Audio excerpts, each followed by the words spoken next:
I was thinking about something today. Started with a financial situation, but the more I thought about it, I realized it wasn't just about money. It was about time. You never notice how the older you get, the more cautious you become about certain decisions. I don't think it's necessarily because we become afraid of taking risks. I think we finally understand something we couldn't fully appreciate when we were younger. We don't have the same amount of time to recover anymore. Think about it.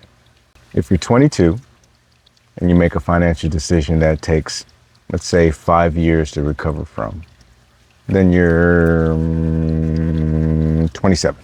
Make that same 5-year mistake at 60, well, then you're 65. Same mistake, same amount of money, completely different cause. Because somewhere along the way, money stops representing just money.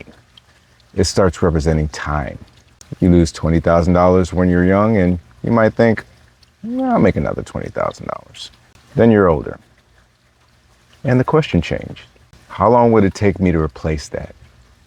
What will I have to give up? How much of the time I have left will I spend fixing this one decision? Maybe that's what experience is supposed to give us. Not the ability to stop making mistakes. We're going to make mistakes. We're human. But the ability to recognize holes we've already spent years learning how to climb out of. Every mistake, success, and consequence we've survived gave us information.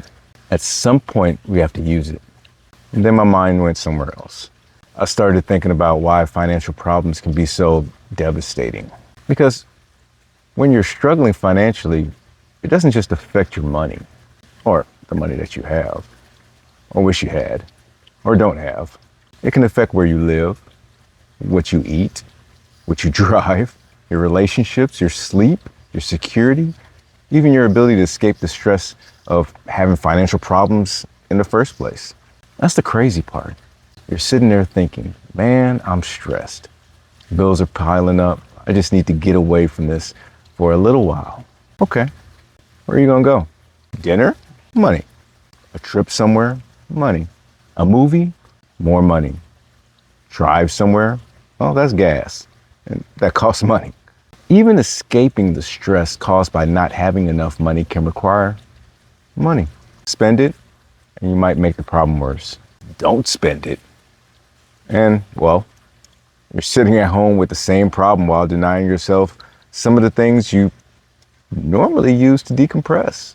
That's when those two thoughts connected for me. Maybe financial decisions become heavier as we get older because we finally recognize what we actually spend.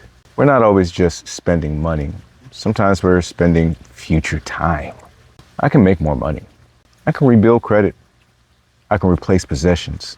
But every year I spend digging myself out of a hole is a year I don't get to put back on the other end of my life. And that leaves me with one question, as uncomfortable as it may be.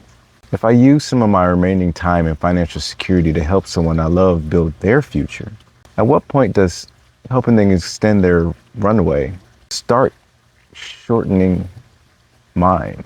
Just a question. Just a question.